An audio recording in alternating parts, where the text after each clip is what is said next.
Mo Johnston, the lying game. Exactly 32 years ago today, Mo Johnston turned his back on Celtic, the club he professed to love, to join Rangers. There has been some amount of drivel written and spoken in the many years since Mo Johnston signed for Rangers on July 10, 1989. Quite rightly, it has been labelled the most sensational transfer in the history of Scottish football. Also, it proved, without any shadow of a doubt, that some folk are fairly expert at speaking with forked tongue. A lot that has followed the remarkable deal has been an avalanche of lies, nonsense and baloney. Honesty has been booted around like a burst ball. I'm so sick and tired of all the hoo-ha, I think it's time I set the record straight. What you are about to read is the absolute truth. I will happily go to any court in the land and swear on oath that the following is 100% accurate. Put me through any polygraph test and I'll come through the other end without a blemish.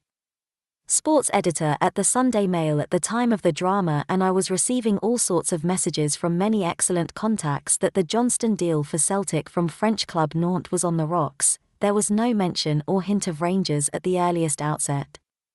Celtic manager Billy McNeill, of course, had already paraded the player in front of the press at Parkhead, and a beaming Mo was caught on film saying, "Celtic have come in for me and I'm delighted to be joining them." All well and good, but still a lot of my friends, people in the know, were flagging up that it was far from a done deal.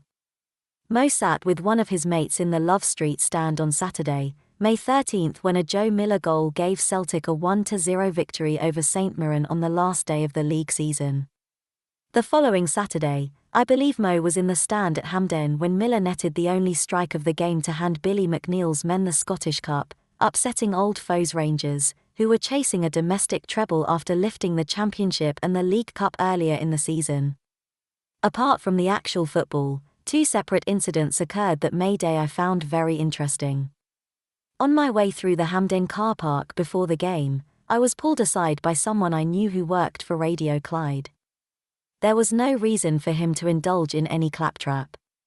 He said, "There's a problem with the Mo Johnston move. We can't nail it, but I think there might be something in it for you."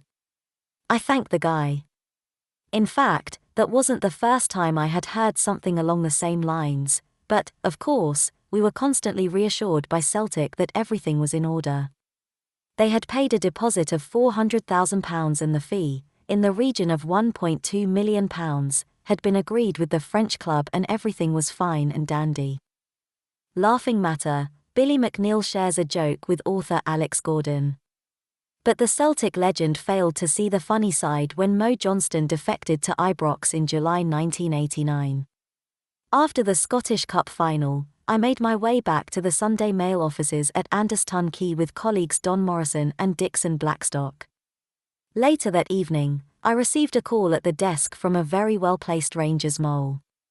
He told me Graham Souness was absolutely livid after the defeat. That hardly surprised me. I was also told the Rangers manager had screamed about having something up my sleeve that'll rock Celtic. My informant from within that dressing room also revealed Souness had said, "They've got a shock coming." I was well aware that the Rangers manager possessed a volcanic temper, but he did not spout hot air for the sheer hell of it. Now I was intrigued. What was the something he had up his sleeve? Or, more accurately, the somebody? Souness, talking 20 years after the historic event, admitted he was ignorant of the fact Johnston had any thoughts of returning to Scotland from France until he noticed the news in the papers and the player wearing a Celtic top and being cuddled by Billy McNeill. He told my old newspaper, the Daily Record, "I had no idea Maurice was coming back until I saw that." I believe him. At the same time, I had also been informed FIFA, the world governing football body, were investigating racism and religious bias in the game. Rangers, with their archaic refusal to sign Catholics, may have been about to come under investigation. A club in Chile, Universidad Católica, were also about to be scrutinized for their practice of only signing Catholics. FIFA, I was assured, were about to act, and they had the ultimate powers of withdrawing playing licenses and shutting down football clubs if they determined such stringent action was required. That may, or may not, have been a coincidence of timing. What was certain is that Graham Souness was a man who would not have been frightened to break with Ibrox tradition. As he said, "I was married to a Catholic, my children were christened Catholics. I was brought up in Edinburgh. Every day I walked with a Catholic friend to school. It was never an issue in our house. I was brought up by very level-headed, right-thinking parents. Maybe I was naive, but religion just wasn't an issue with me." So, the timing was right to go for Mo Johnston. Back to Souness, it wasn't just signing a Catholic, it was a Catholic who had played for Celtic. It was a double whammy. Souness recalled the moment he saw the opportunity to seize the player from under the noses of his club's fiercest rivals. "I came down the stairs after a game at Ibrox and Bill McMurdo, Johnston's agent, was leaning against a radiator. I said, 'You should have told me Maurice was thinking of coming back.' It was a throwaway line. I turned to walk away when he said, 'Why? Would you be interested?' I stopped in my tracks and turned back to talk to him." If that is accurate, and I have absolutely no reason to doubt the word of Souness, that conversation must have taken place at Ibrox on Saturday, May 13th, after their last league game of the campaign, a 3-0 defeat from Aberdeen. That was the same day Johnston was in Paisley watching his new club Celtic. So, what happened between Saturday, May 13th and the Scottish Cup final a week later? I have no doubt Souness would have acted quickly after his meeting with McMurdo, who, as a well-known Rangers fan, would have given him every assistance in brokering a deal for his client. One of the first to be told of Souness's idea of signing Johnston was his assistant manager, Walter Smith. According to Souness, it took the wind out of his sails. He was stuck for words, but, after about a minute, he was fine and he thought it was a great idea. If my information is correct, and I have no reason to think otherwise, Souness then drove home to Edinburgh, taking a slight detour to have a word with Chairman David Murray. By Souness's own admission, at first, he just went silent, but again, within a minute, he, too, thought it was a great idea.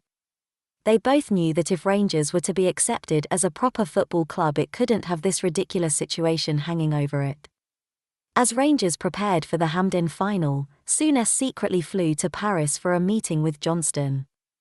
Souness is now on record as saying, "I persuaded him to sign for Rangers. I had played for Scotland with him. I had a relationship with him. It was relaxed and there were no difficult moments. It was an exciting time in Glasgow and he wanted to be part of it. He was a Scottish international, we needed a striker and he would complement what we had at the club. At least, we now know there was something Souness had up his sleeve when he hit the roof after the defeat at Hampden." But there were weeks of denials ahead before the press conference at Ibrox and the unveiling of the player almost 2 months after the Scottish Cup final. What happened in between was highly intriguing. If the curse of Pinocchio for telling porkies applied to certain human beings, we might have had to build an extension onto the planet to cope with all the rapidly growing noses.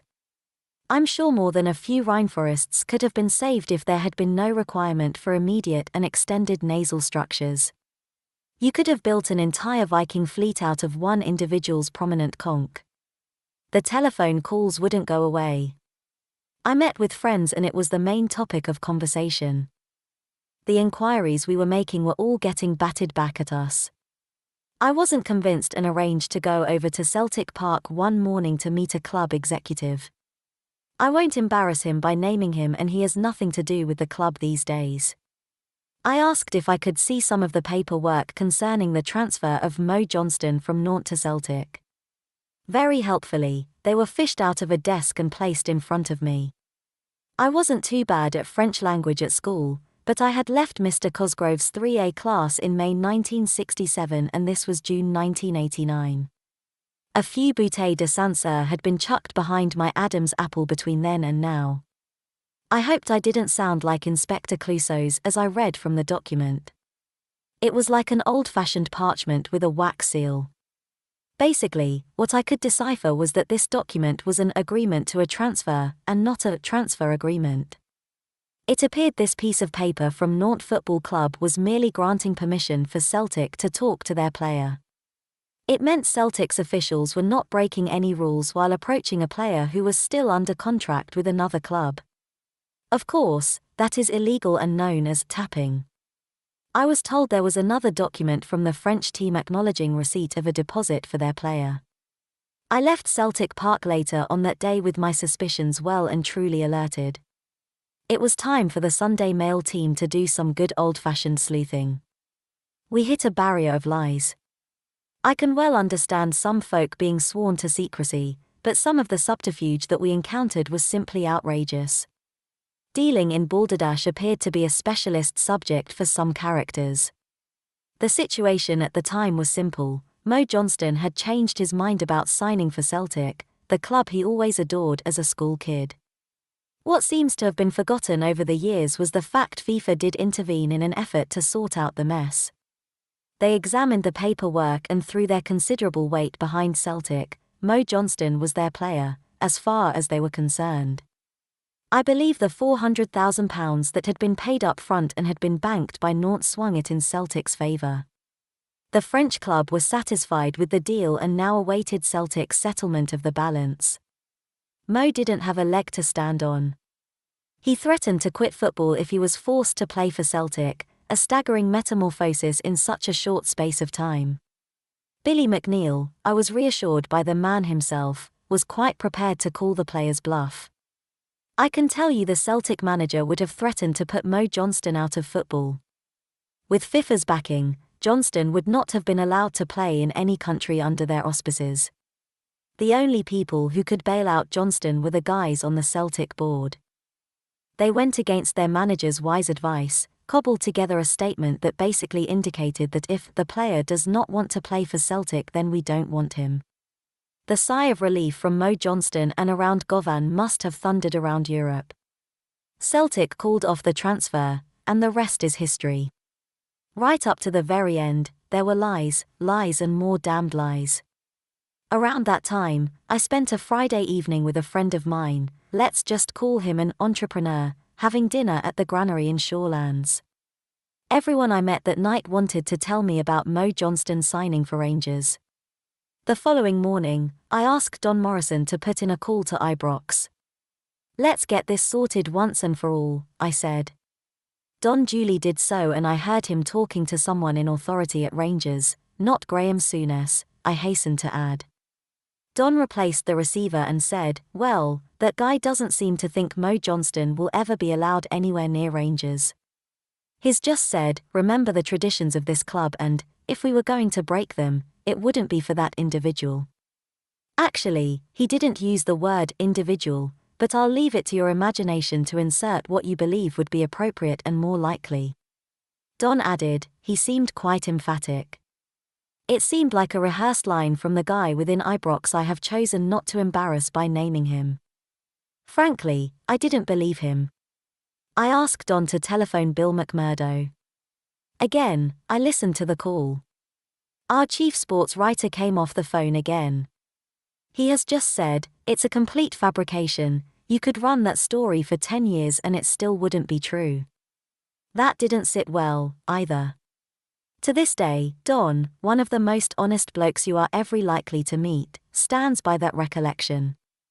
A couple of days after the categorical denials and weeks of ducking and diving from some prominent characters, Mo Johnston was wheeled out at Ibrox as a Rangers player on Monday, July 10, 1989.